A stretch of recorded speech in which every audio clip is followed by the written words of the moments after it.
Assalamualaikum warahmatullahi wabarakatuh. Alhamdulillah. Allahumma salli wa sallim ala abdika wa rasulika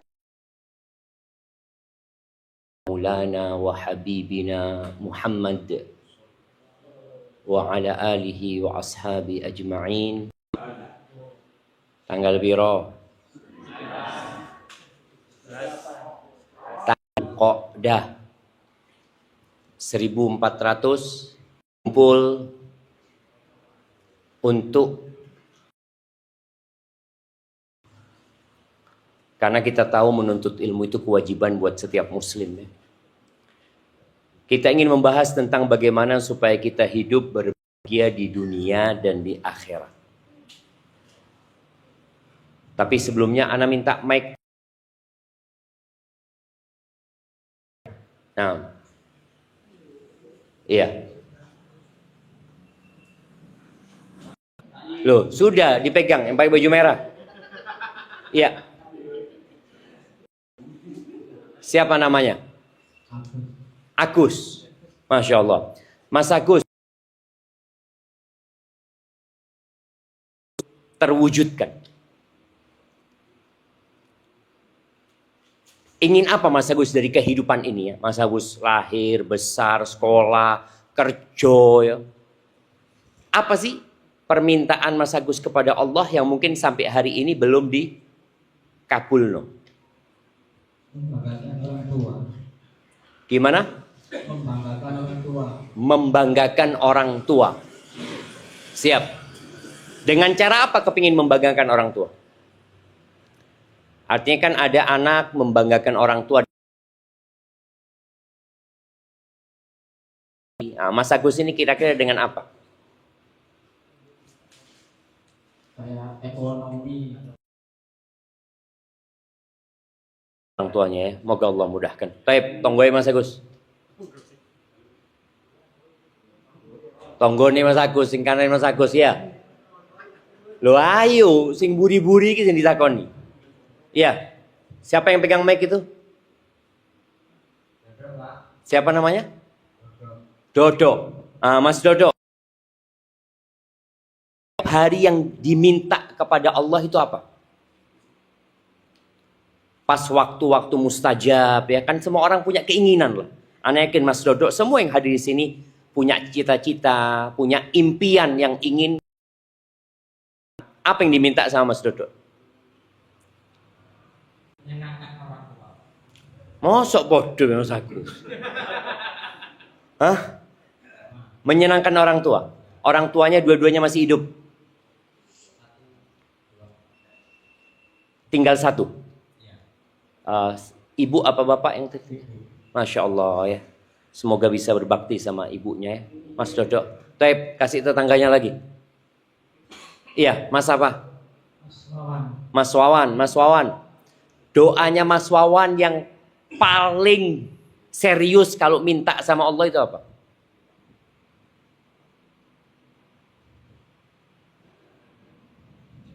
Minta apa gitu loh. Ya, kita semua punya permohonan lah. Kita semua punya masalah dalam hidup ini juga. Mas Wawan kira-kira apa?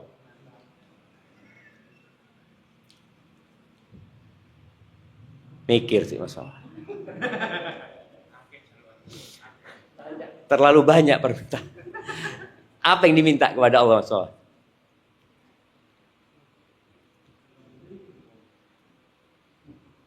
Loh, ana ndak tahu Mas Wawan dhewe lho. Mosok ditakon mbek tanggane.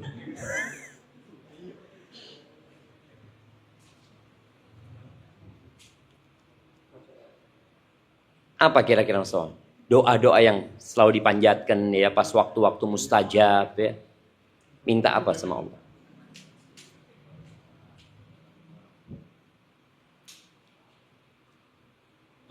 Membahagiakan orang tua. Lho padha wae iki kabeh nyontoh Mas Agus kabeh iki ceritane membahagiakan orang tua. Iya, benar ingin membahagiakan orang tua. Semoga keinginan dikabulkan sama Allah Subhanahu wa taala. Jemaah rahimakumullah, doa yang paling sering dibaca oleh Nabi SAW itu adalah apa? Rabbana atina fid dunya hasanah wa fil akhirati hasanah wa qina adzabannar. Ini doa yang mencakup seluruh kebahagiaan. Mau di dunia, mau di akhirat. Jadi kalau bicara kebahagiaan di dunia, mungkin sebagian orang berpikir kebahagiaan di dunia itu harta. Apakah orang yang banyak hartanya bahagia? Belum tentu loh. Boleh jadi bos sama tukang sapu di perusahaannya lebih bahagia tukang sapu daripada bos. Tukang sapu kalau punya hasanah ini tenang hidup. Tapi orang kaya raya kalau nggak punya hasanah ini berantakan hidupnya walaupun sugih. Sekarang kita melihat ada orang yang berpikir bahagia itu dengan popularitas. Makanya sekarang orang suka dengan yang viral-viral ya. Dia bikin video, bikin konten, dia jadi artis. Bahkan kadangkala ya mungkin ada tetangga kita yang berangkat ke Jakarta untuk jadi populer di sana. Dia berpikir itu membuat dia bahagia. Ternyata juga enggak. Berapa banyak artis-artis yang sampai puncaknya, apalagi kalau kita bicara orang-orang senang hidupnya. Enggak aja. Tingkat bunuh dirinya besar. Baik, ada orang yang berpikir bahagia itu dengan cara mendapatkan jabatan. Dari yang paling rendah kalau kita lihat pemilihan kepala desa. Itu kadangkala sampai berantem mereka. Mereka mengeluarkan uang banyak untuk menjadi kepala desa. Baik, naik bupati, naik wali kota. Ternyata tidak sedikit dari kepala daerah, bupati, wali kota, gubernur ya, yang berakhir di penjara.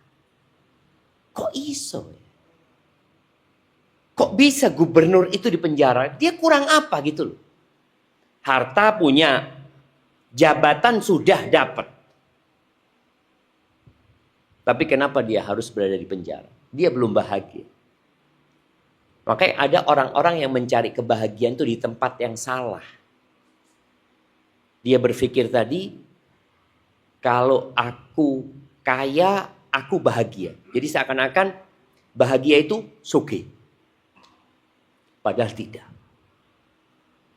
Kita lihat beberapa orang-orang kaya itu akhirnya hidupnya dengan obat penenang.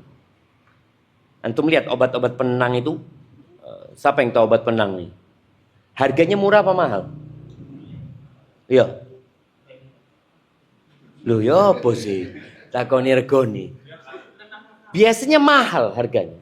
Yang bisa membeli hanya orang kaya. Ternyata dia minum obat itu. Untuk mendapatkan tadi ketenangan. Hidupnya hanya rutinitas belaka. Isu kerja, mulai kerja, bawa duit, besok berpikir kerja, terus seperti itu.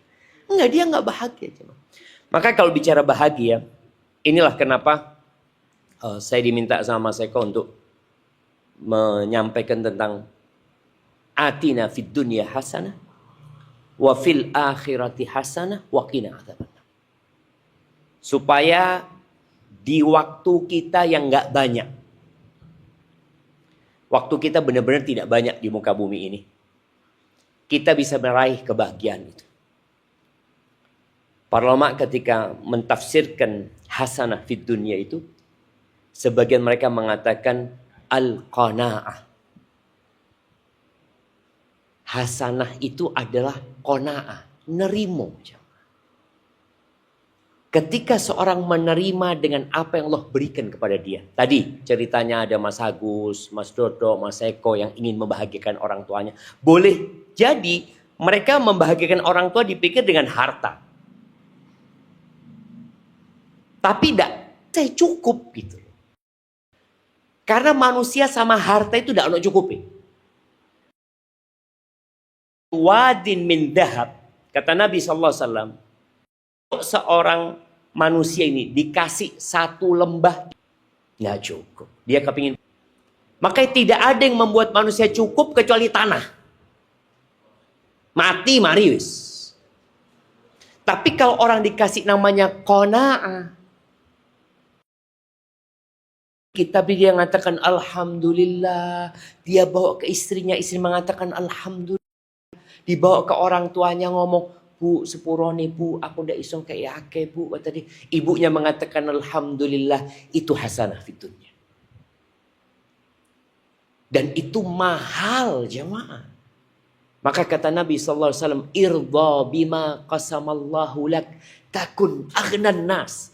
Ridholah engkau dengan apa yang Allah berikan kepadamu, engkau akan jadi orang paling sugih. Perasaan ridho.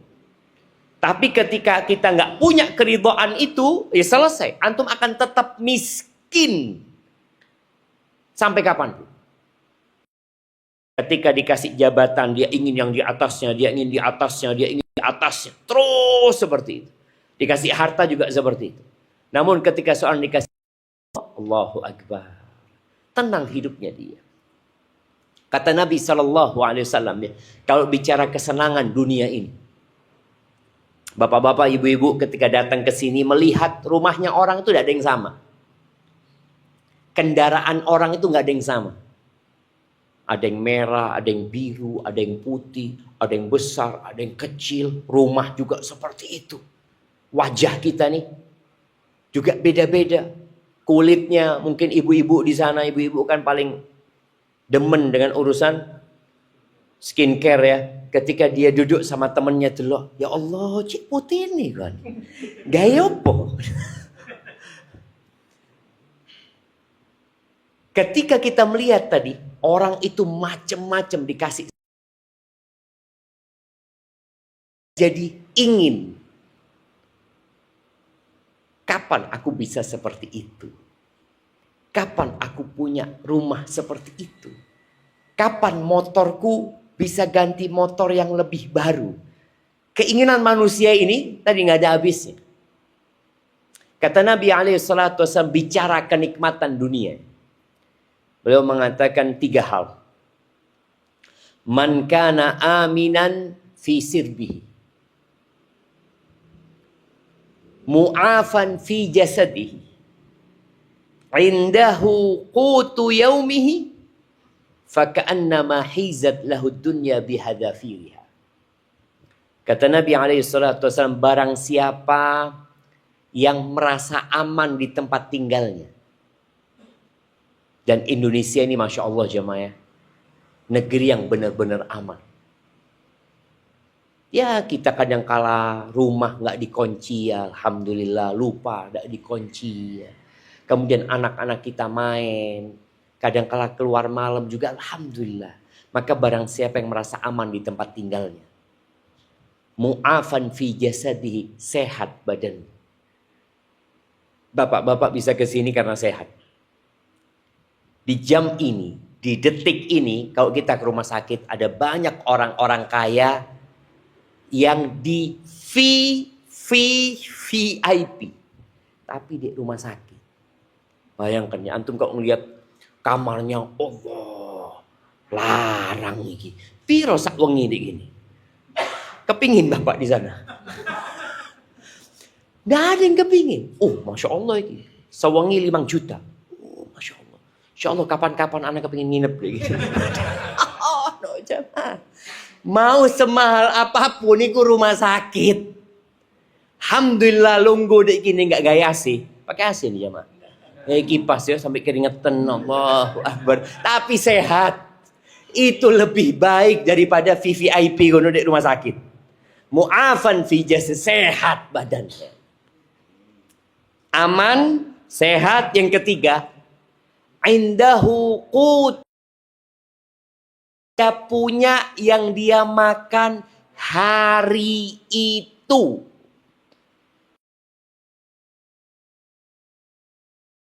Sebagian punya buat 1 bulan.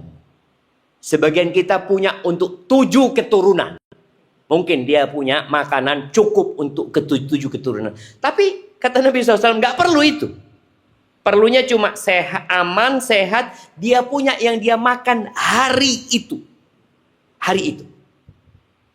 Faka'annama hizat lahud dunya bihadafiriha. Seakan-akan dunia dan isinya milik dia. Cuma 3 hal itu. Loh, kenapa Nabi SAW tidak berbicara tentang hari esok loh? Hari esok belum tentu kita hidup, jamaah. Makanya tidak usah bingung rezeki bulan depan.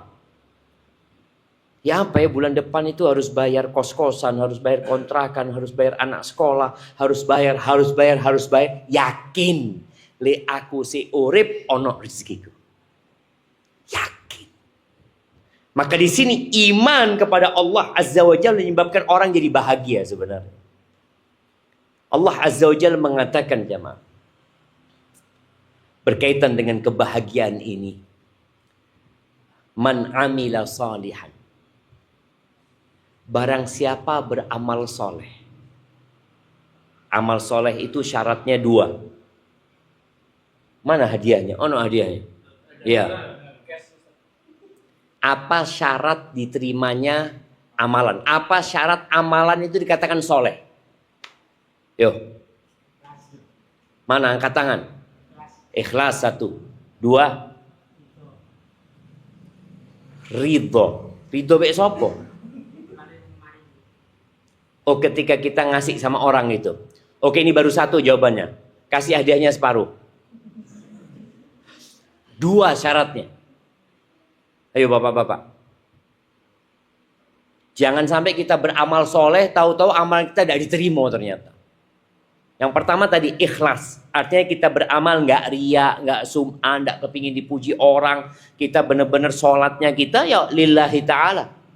Ada orang yang ngomongnya lillahi ta'ala, tapi hatinya nggak lillahi ta'ala. Ya nggak ikhlas dia.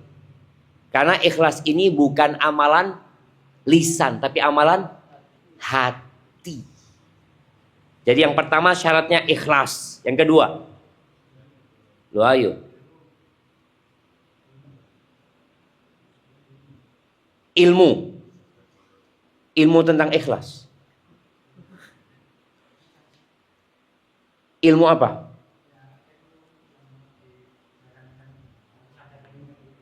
Harus ada ilmunya dulu baru beramal. Gitu. Iya, ada Bapak kasih hadiah separuh juga. Nah, 2 syaratnya jemaah. Ikhlas dan sesuai dengan syariatnya Nabi Muhammad SAW. Karena ada orang ikhlas, tapi ikut syariatnya Nabi Musa. Tidak diterima. Setelah diutusnya Nabi Muhammad SAW, yang harus diikutin syariatnya siapa? Nabi Muhammad SAW. Ikhlas, tapi ikut syariatnya Nabi Isa alaihissalam. Tidak boleh. Karena Nabi Muhammad SAW sebagai penutup para nabi, jadi kita harus mengikuti Nabi SAW. Sholat umpamanya. Bapak-bapak sholat subuh. Berapa rakaat tadi sholat subuh? Boleh nggak sholat subuh 6 rakaat? Saya banyak dosanya, Ustaz. Bismillah lah, jadi imam 6 rakaat hari ini sholatnya. Dibalang waktu jemaah ini. Apa subuh 6 rakaat? 2 rakaat loh. Sholat ini, ya tetap sholat ada aturannya. Melok sopo? Melok Nabi Muhammad SAW. Puasa Ramadan berapa hari? Saya mau puasa 40 hari, Ustaz. Tidak bisa. Tadi, man amila solihan. Barang siapa yang beramal soleh. Maka tolong bapak-bapak, ibu-ibu ketika beramal, lihat.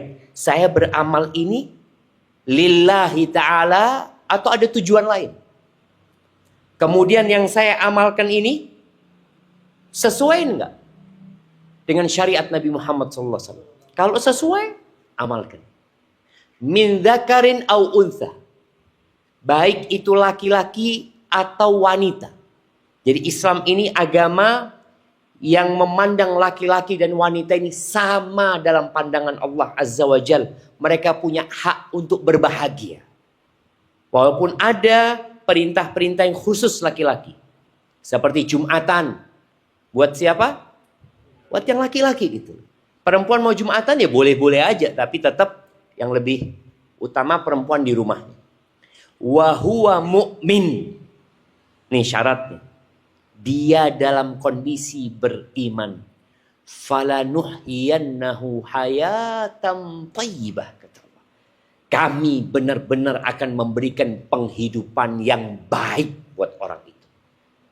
Dia akan hidup baik di dunia, hidup baik di kuburnya, di alam barzah, dan hidup baik di akhirat.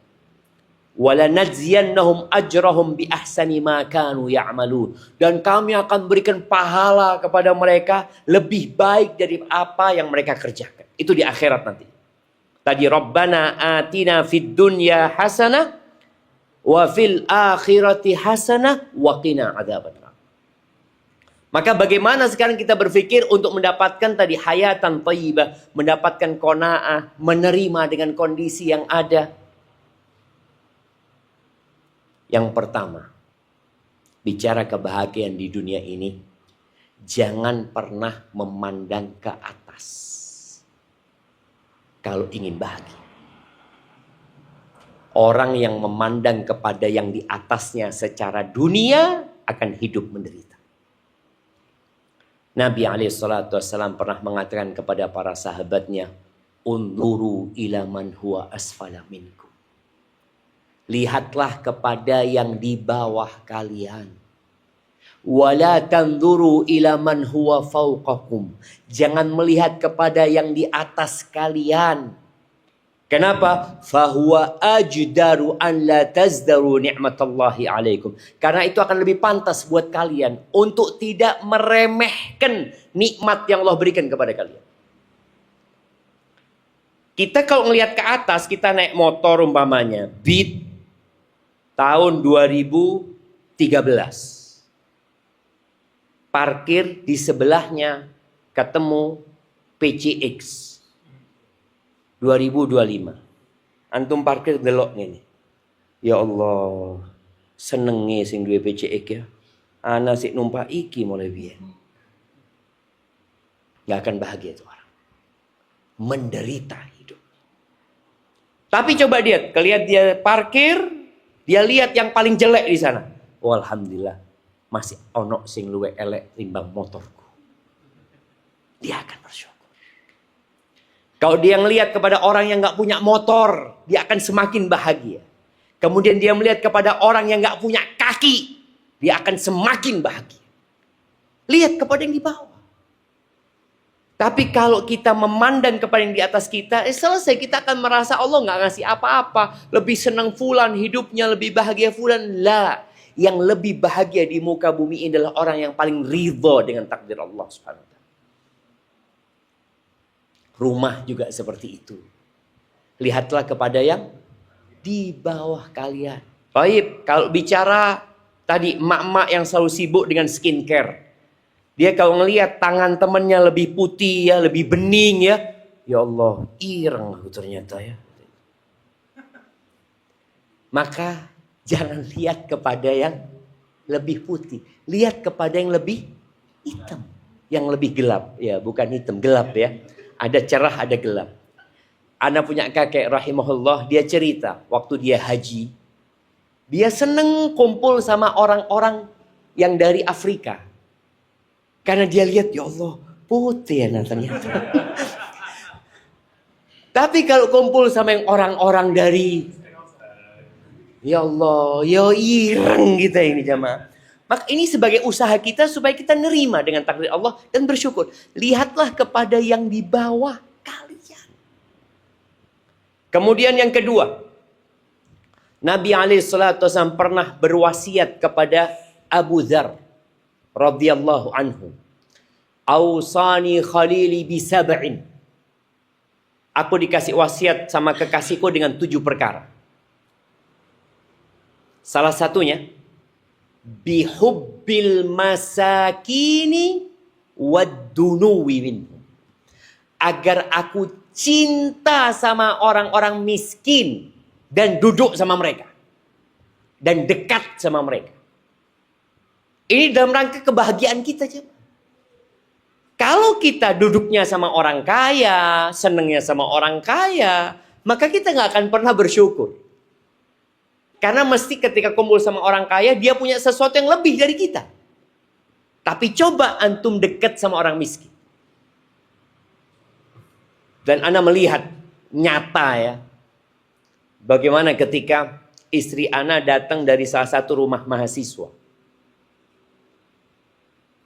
Mahasiswa ini, ya dia pendatang, dia ngerantau, dia datang ke rumahnya. Ditanya sama istri Ana, hari itu dia hanya punya duit. Kata istri Ana, di rumahnya bang tidak ada. Kepada Allah Azza wa Jalla. Tapi coba kalau perempuan itu pulang dari rumahnya orang kaya. Kira-kira bapak-bapak kalau istrinya pulang dari rumah orang kaya, apa yang akan dia bicarakan? Ya Allah bang, kursi nih, sofa nih bang.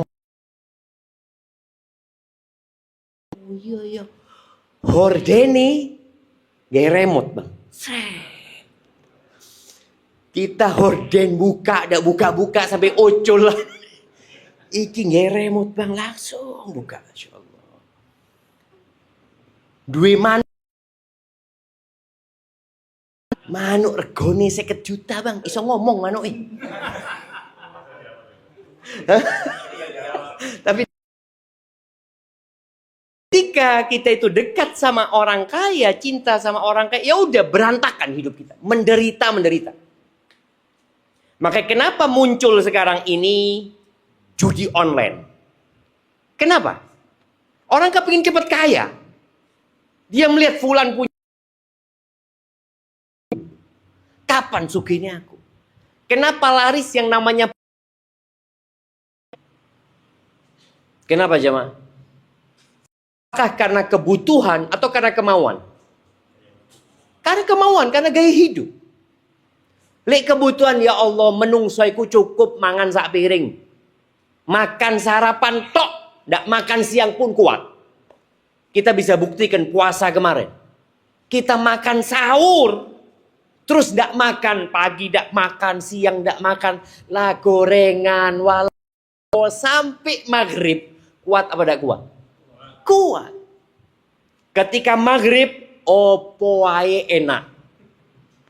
Walaupun kita kepingin kolok, kepingin ini, ukap. Awal mangan kurma, mari wis ternyata. Iya. Tapi pinjol dan judol itu karena gaya hidup. Karena orang kumpul sama orang kaya, ngelihat orang punya ini, punya itu. Apalagi sekarang, pasarnya online. Pasar online ini, maka ibu-ibu khususnya, bapak-bapak juga. Jangan pernah masuk ke pasar online kecuali memang sedang membutuhkan sesuatu. Tidak ada, lihat-lihat. Tahu-tahu paket bendino. Paket, loh apa ini? Enggak, kemarin ngelihat kok murah. Loh. Pasar kecuali ada kebutuhan. Dan beli yang dibutuhkan. Karena kita kan kalau sudah buka pasar online. Api kabeh jamaah. Ndak ono sing elek didol nek ngono.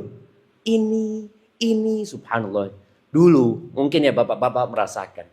Kita itu beli baju baru setahun berapa kali? Sekali jemaah. Wis riyoyoan tok. Iki teko meneh. Nah, gara-gara pasarnya di sini. Ada di tangan. Dan setelah ngelihat pasar, ndak duwe-duwe. Iso bayaringku. Bayangkan jemaah. Apa istilahnya? Pay later ya. Pay later. Engkau bayar tak apa-apa, tak ada duit. Tuku yang penting. Loh, itu yang menyebabkan orang hidupnya tidak bahagia. Dan pasar itu tempat yang paling dibenci sama Allah. Dulu orang ke pasar itu butuh effort ya, butuh tenaga. Sekarang tidak ada. Turu-turuan di kasur, dapat 30 macam. Dan Masya Allah, Lele keranjang sampai full keranjangnya jamaah. Itu yang menyebabkan tadi orang nggak bahagia. Lihat kepada yang di bawah.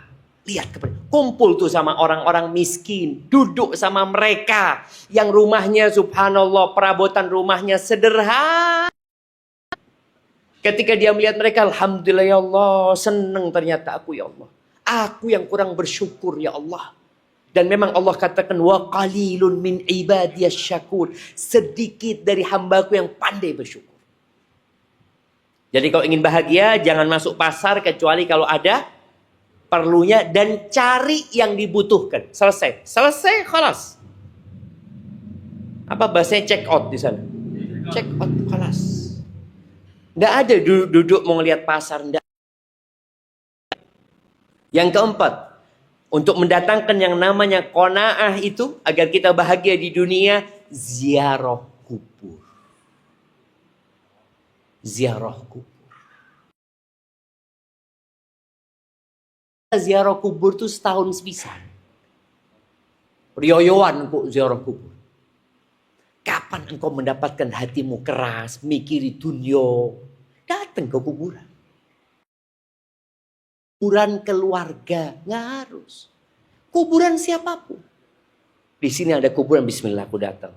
Ingat tujuan ziarah kubur itu mendoakan yang mati dan mengingat mati. Bukan minta sama yang mati. Yang mati ini membutuhkan doanya kita. Makanya orang ketika meninggal dunia apa yang kita lakukan? Kita mandikan dia. Kemudian kita kafani. Kemudian kita solati. Kemudian kita kuburkan. Lalu kita mendoakan. Allahumma gfir lahu warhamhu wa'afihi wa'fu anhu wa akrim nuzulahu wasi' mudkhalahu. Kita doakan. Dia butuh sama doanya orang hidup. Bukan orang hidup yang butuh sama orang mati. Maka kita datang ke kuburan. Kuburan siapa saja. Ziarah sudah. Ucapkan assalamualaikum ya ahla diyar. Minal mu'minin wal muslimin. Yaghfirullahul mustaqdimina minna wal mustakhirin. Inna insya'allah bikum lalahikun. Kami akan bergabung sama kalian. Katakan kami akan bergabung sama kalian. Ya. Jadi ketika ngelihat itu, orang akan ingat sama akhirat. Maka dia akan berpikir wa fil akhirati hasanah. Ya opo aku bahagia di akhirat. Baik, jadi ziarah kubur jamaah. Kalau istrinya ya di Indonesia ini, ana nggak tahu di Sidoarjo. Dari 1,5 juta pernikahan kira-kira, yang cerai itu hampir 500.000. Masalah pertama penyebab perceraian itu, yang pertama percekcokan, perselisihan antara suami istri. Yang kedua masalah apa? Ekonomi dunia. Yang kedua itu masalah ekonomi. Ya gara-gara dia nggak nerima dengan rizki yang didapat sama suaminya. Gara-gara dia melihat kepada kawan-kawannya yang mungkin hidupnya lebih beruntung ya. Sebagian orang di PHK, sekarang ini banyak orang-orang di PHK aja. Tapi ketika seorang tadi punya keimanan, yakin bahwa rizkiku sudah ditaker, sudah ditetapkan, ya sudah. Kalau aku di PHK, alhamdulillah selama ini aku bekerja. Ada orang yang sejak 2-3 tahun nganggur gak kerja. Cari kerjaan sana sini gak ada. Alhamdulillah aku baru sekarang di PHK. Masalah ekonomi menjadi salah satu penyebab terbesar perceraian. Maka tolong tadi langkah-langkah itu diikutin. Kemudian ya sekali-kali datang ke rumah sakit. Nyambangin wong loro. Lihat orang-orang tadi yang kadangkala kakinya harus diamputasi. Antum lihat, alhamdulillah aku sih duit sikil ya Allah, alhamdulillah. Ada orang yang matanya buta, nggak bisa ngelihat. Ada orang yang tempurung kepalanya harus dibelah, operasi dia jamaah. dan tidak sadar hidupnya, antum akan mengatakan alhamdulillah, alhamdulillah terus. Makanya tadi kalau istri kita sudah mulai ngomong dunia, ayolah melok dik, nanti ajak ke kuburan. Mari ke kuburan nak rumah sakit. Loh, nganu apa iki? Kuburan rumah sakit iya. Ojo diajak nak pasar. Betul jemaah. Itu menumbuhkan keimanan. Dia akan jadi hamba yang bersyukur kepada Allah Azza wa Jalla. Kalau nggak, kita nggak akan bersyukur. Dan Allah mengatakan wa qalilun min ibadiyas syakur, sedikit dari hamba-hambaku yang bersyukur. Setelah itu doa. Kita perlu minta sama Allah Subhanahu wa taala. Minta dikasih keimanan. Allahumma inni as'alukal huda, minta hidayah sama Allah.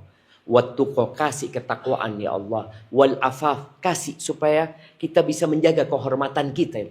Wal ghina, dan kecukupan, minta sama Allah SWT. Jangan sampai berhutang. Kalau ingin bahagia, ojo utang. Kepingin motor, nabung. Kepingin rumah, nabung. Kepingin mobil, nabung. Ojo utang. Jaluk. Jaluk be Allah. Kenapa jemaah? Nabi SAW itu paling takut sama hutang. Orang itu kalau mati, kita lihat di masyarakat kita, ada orang yang utang kemudian dikemplang. Dia dari awal utang, tidak niat bayar.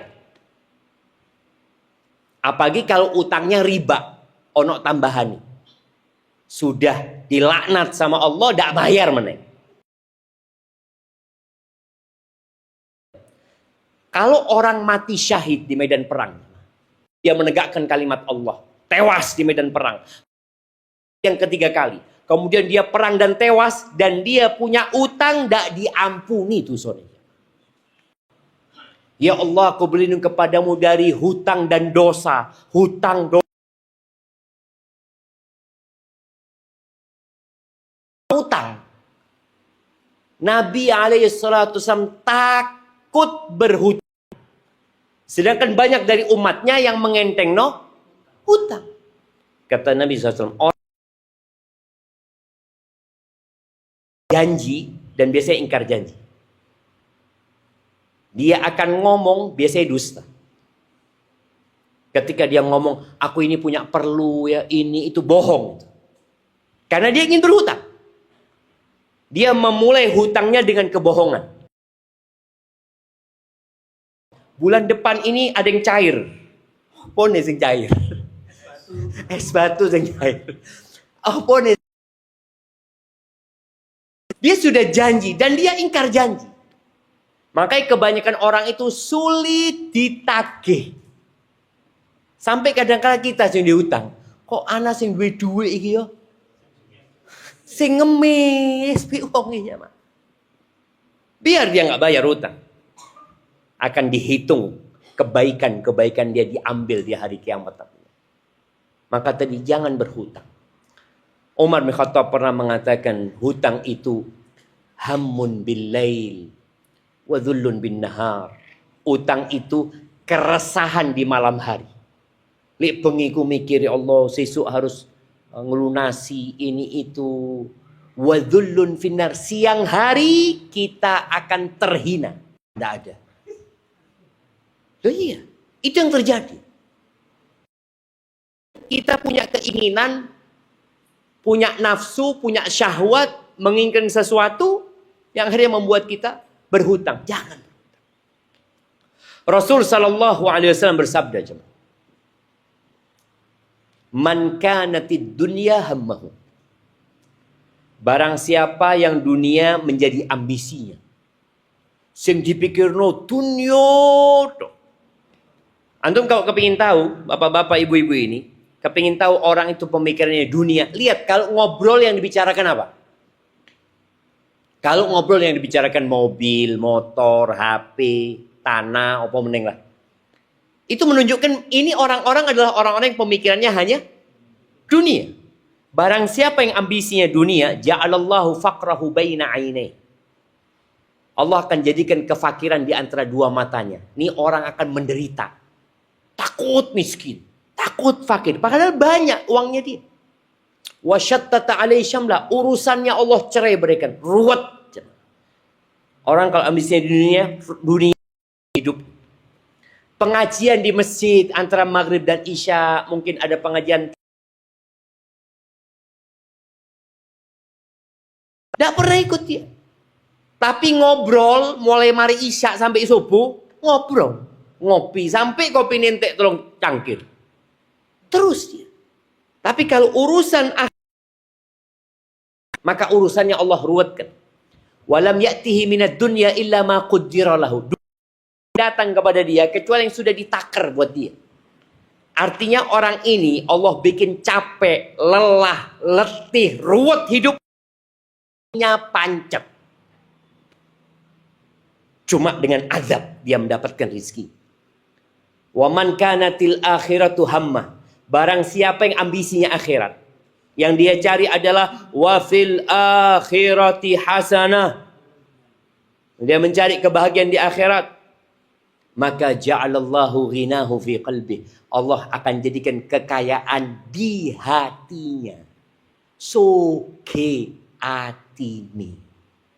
Suke. Siapa yang membuat dia suke hatinya? Allah Azza wa Jal. Dia bikin suke hati. Dan Nabi SAW mengatakan, Isal ghina an kathratil arad. Suke itu bukan dengan banyak. Lakinnal ghina ghina nafs. Tapi suke yang sebenarnya adalah suke atini. Itu Allah kasih suke atini. Ada orang itu dia punya uang, dia bantu orang ini. Padahal orang ini miskin. Tapi atini suke. Dia suka bantu orang. Potong pakaian gitu dia. Nggak bakhil dia. Kemudian wajah ma'alai syamla. Urusannya Allah sederhanakan buat dia. Kemudian yang ketiga, wa atathud dunya wa hiya raghimah. Dunia akan datang kepada dia dalam keadaan hina, dikirim sama Allah. Sampai jam berapa kajian? Duh, sentek iki ceritanya. Nah, ingat orang kalau ambisinya akhirat. Bapak-bapak ibu, pandanglah akhirat itu rumah kita yang sebenarnya. Maka insya Allah Allah akan berikan kebahagiaan kepada kita dan semoga Allah menjauhkan kita dari api neraka. Baik, itu yang dapat saya sampaikan. Mungkin kita masuk ke sesi tanya jawab ya. Nah, silahkan.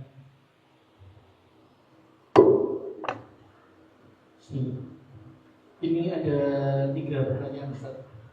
Batasin 3 ini aja Ustaz. Yang pertama, saya seorang anak yang juga ingin membahagiakan orang tua Ustaz. Namun orang tua menuntut lebih dari yang mampu saya berikan. Lalu saya harus bagaimana Ustaz? Karena masalah ini hubungan saya dengan keluarga jadi kurang baik. Saya selalu berpikiran bagaimana lagi saya harus memenuhi keinginan orang tua sementara kemampuan saya terbatas. Apakah termasuk dosa jika tidak bisa memenuhi semua keinginan orang tua? Barakallahu fikum. Baik, kira-kira keinginan orang tua itu ada batasnya enggak, jemaah? Jemaah. Kemauan itu tidak ada batasnya. Jadi kalau ini anak ngasih orang tuanya 1 triliun, kira-kira ibunya cukup? Enggak. Tidak ada. Maka bagaimana sekarang anak berbagi sama orang tua kekayaan yang tidak ada habisnya? Bagaimana ngajak orang tua qanaah? Nerimo gitu. Tadi ajak orang tua ziarah kubur. Ajak orang tua ke tempat-tempat bencana. Ajak orang tua nyambangin orang sakit. Supaya pulang dari sana. Ibu sehat nak. Alhamdulillah. Dan kalau anak berpikir dengan dikasih harta. Mau berapapun yang dikasihkan sama anaknya. Kalau tua nggak punya qanaah. Pancet miskin. Tetap nuntut. Maka anak yang berbakti sama orang tuanya, yang ingin membahagiakan orang tua, tadi kan udah tahu. Itu bukan dengan banyaknya harta. Bukan semua yang diinginkan dipenuhi. Tapi dengan qanaah. Maka sang anak berikan yang dia milikin kepada orang tuanya. Ajak orang tuanya ngaji. Ajak orang tuanya sehingga orang tua bisa qanaah sambil didoakan orang tuanya. Apakah anak durhaka ketika tidak bisa memenuhi kemauan orang tuanya? Enggak. La yukallifullahu nafsan wus'aha. Allah itu tidak membebani hambanya kecuali sesuai dengan kemampuan dia. Dia berikan mau ini itu selama dia sudah maksimal, ya insya Allah dia tidak durhaka. Walaupun ya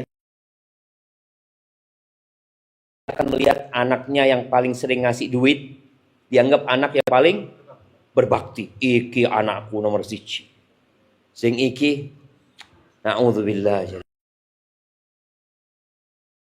Kalau ambisinya dunia, maka tolong jangan cuma berbagi harta sama orang tua, tolong berbagi qanaah, berbagi iman. Ya. Hadza wallahu a'lam bissawab. Yang kedua, jika ada orang atau keluarga dekat yang merendahkan kita, apalagi saya punya anak yang istimewa, dan supaya tidak mudah sakit hati. Naam. Jamaah rahimakumullah. Selamat dari omongan orang. Kita mau sembunyi dimanapun, orang itu akan ngomongin kita. Maka bagaimana cara kita supaya nggak sakit hati? Ingatlah Rasulullah Sallallahu Alaihi Wasallam. Muhammad alaihi salatu wassalam selama 40 tahun di kota Mekah sebelum jadi nabi. Beliau dapat gelar apa? Jemaah, percaya, orang paling baik, orang paling bagus, orang paling jujur, orang paling amanah. Beliau berdakwah, semua sifat dan gelar baik itu hilang. Diganti apa? Majnun, penyair. Sifat dan gelar buruk itu disematkan kepada Nabi SAW. Sampai Allah Azza wa Jalla mengatakan, وَلَقَدْ نَعْلَمُ أَنَّكَ يَضِيقُ صَدْرُكَ بِمَا يَقُولُونَ. Kata Allah, kami benar-benar tahu dadamu menjadi sempit, sesak gara-gara omongan orang. Ya apa sih, Mak? Kita dikatakan orang gila. Bapak gimana kalau dia mengatakan, iki edan. Padahal kita nggak edan. Lalu disebarkan, iki loh, dukun.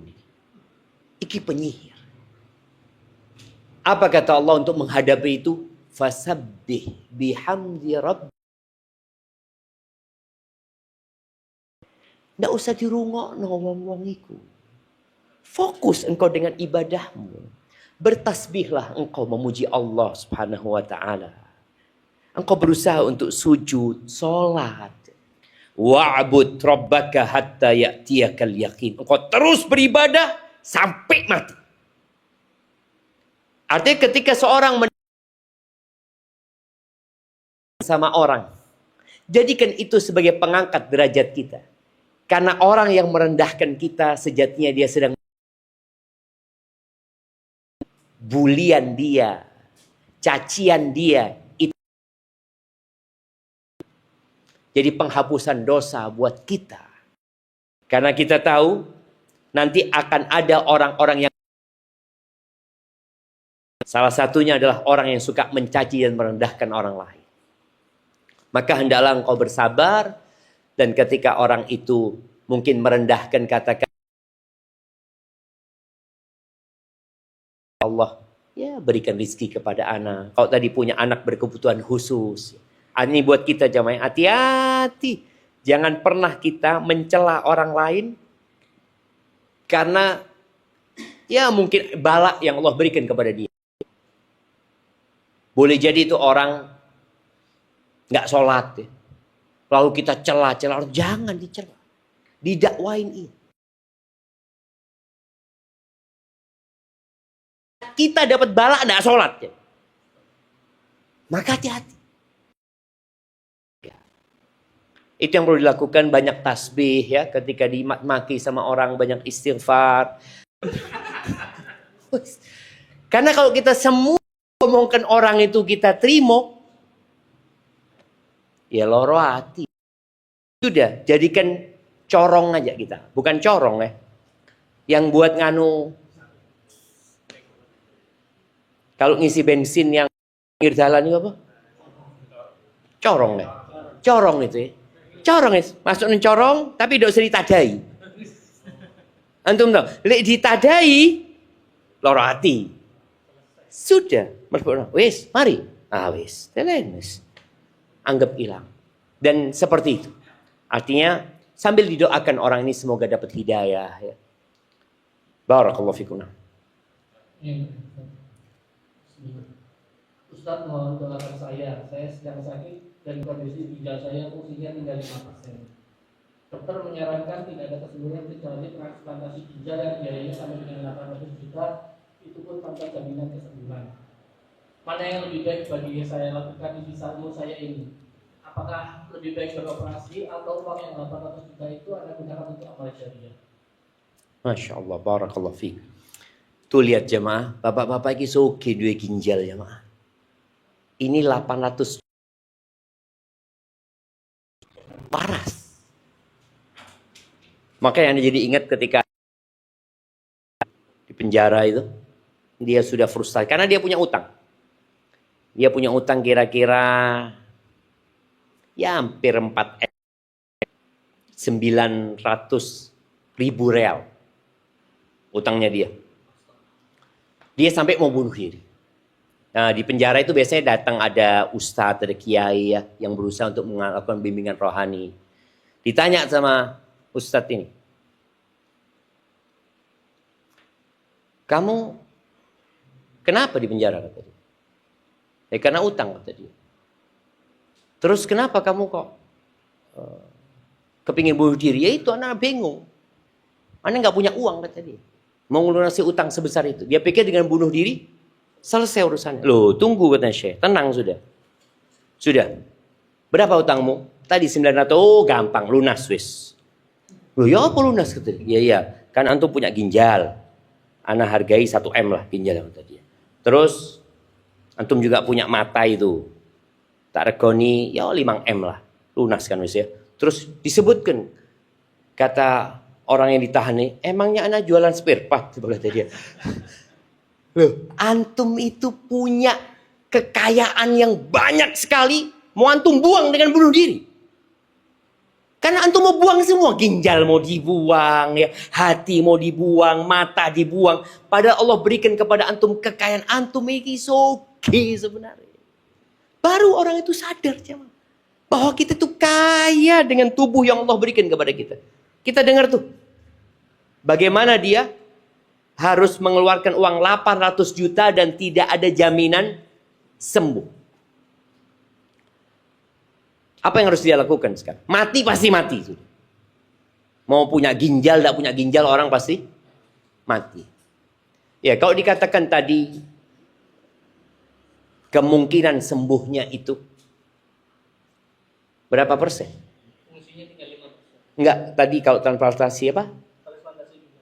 Iya. Tidak ada jaminan. Ya enggak jaminan, biasanya kan ada persentasinya, kemungkinan seperti ini, seperti itu. Ya kalau memang kemungkinannya kecil, mungkin lebih baik engkau sodakohkan. Ketika kemungkinannya uang 800 juta itu, engkau berobat dengan sodakoh. Atau kalau bisa dua yang dilakukan. Karena di antara arahan Nabi SAW, beliau mengatakan, dawu marbakum bis sodakoh. Obatin orang yang sakit di antara kalian dengan bersodakoh. Sebagian orang ketika dia operasi 800 juta, 800 juta juga dia keluarkan untuk sodakoh. Ini dengan harapan operasinya Allah kasih kesembuhan. Karena yang menyembuhkan itu Allah Subhanahu wa ta'ala. Jadi jangan hanya berpikir berobat medis. Loh, dokter itu gak bisa menyembuhkan. Yang menyembuhkan itu tetap Allah Azza wa Jalla. Maka tadi kalau dia punya uang memang, maka 800 juta dia sodakohkan, 800 juta dia gunakan untuk operasi. Boleh jadi dia sembuh. Tapi niatkan. Ketika dia operasi, ya Allah, kalau aku sembuh, aku ingin nambah ibadah kepadamu. Artinya modal orang hidup itu adalah waktu. Jadi kalau engkau kasih waktu lebih, ya Allah, insya Allah aku akan lebih baik. Aku berusaha untuk mendekatkan diri kepadamu. Mungkin itu yang perlu dilakukan ya. Semoga Allah kasih kesembuhan. Barakallahu fiik. Jemaah, kita memohon kepada Allah Azza wa Jalla, ini hari-hari Jumat ya. Perbanyak salawat kepada Nabi alaihi salatu wassalam. Dan datanglah ke masjid sebelum khotib naik mimbar. Ojo ngenteni khotib baru datang. Orang yang datang ke Jumatan itu di waktu yang awal, dia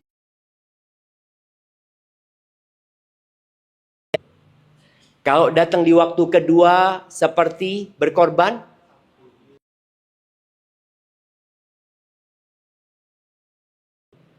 oh enggak, sapi dulu. Sapi, Baqarah. Kemudian seperti Kabesh Akron. Dia berkorban kambing yang bertanduk. Yang di waktu ayam. Di waktu yang kelima seperti telur. Kalau khotib naik mimbar, malaikat tutup buku. Maka betapa sering kita nggak masuk dalam catatan. Karena kita datang setelah khotib naik mimbar. Usahakanlah jemaah. Usahakan datang ya. Dekatlah kepada imam. Jadi kalau masuk masjid itu, anda lihat banyak bapak-bapak ini kalau ke masjid, lunggu dik buri. Golek sendenan. Ini kesempatan saat Jumat sepisan. Duduklah paling depan. Pahala paling besar itu buat yang soft keberapa? Yang pertama. Kayak di sini nih. Kenapa kok jauh-jauh semua? Pengen cepat mulai kan dulu. Mulai sendenan. Berusaha aja. Kemudian dengarkan khutbah. Ambil pelajaran darinya. Dan nanti setelah sholat asar ya. Perbanyak doa. Minta sama Allah subhanahu wa ta'ala. Karena ini termasuk waktu yang diharapkan dikabulkan doa kita ya. Rabbana atina fid dunya hasanah. Wa fil akhirati hasanah. Wa qina adzaban nar. Allahumma qsim lana min khasyatika ma tahulu bihi bainana wa baina ma'asik. Wa min ta'atika ma tuballighuna bihi jannatak. Wa min al-yaqini ma tuhawwinu bihi alayna masa'ib ad-dunya. Wa matti'na bi asma'ina wa absarina wa quwwatina ma ahyaytana. Waj'alhu al-waritha minna. Waj'al tha'rana 'ala man zalamana. Wansurna 'ala man 'adana. ولا تجعل مصيبتنا في ديننا ولا تجعل الدنيا أكبر همنا ولا مبلغ علمنا ولا تسلط علينا من لا يرحمنا ربنا ظلمنا أنفسنا وإن لم تغفر لنا وترحمنا لا وسبحان ربك رب العزة عما يصفون وسلام على المرسلين والحمد لله رب العالمين.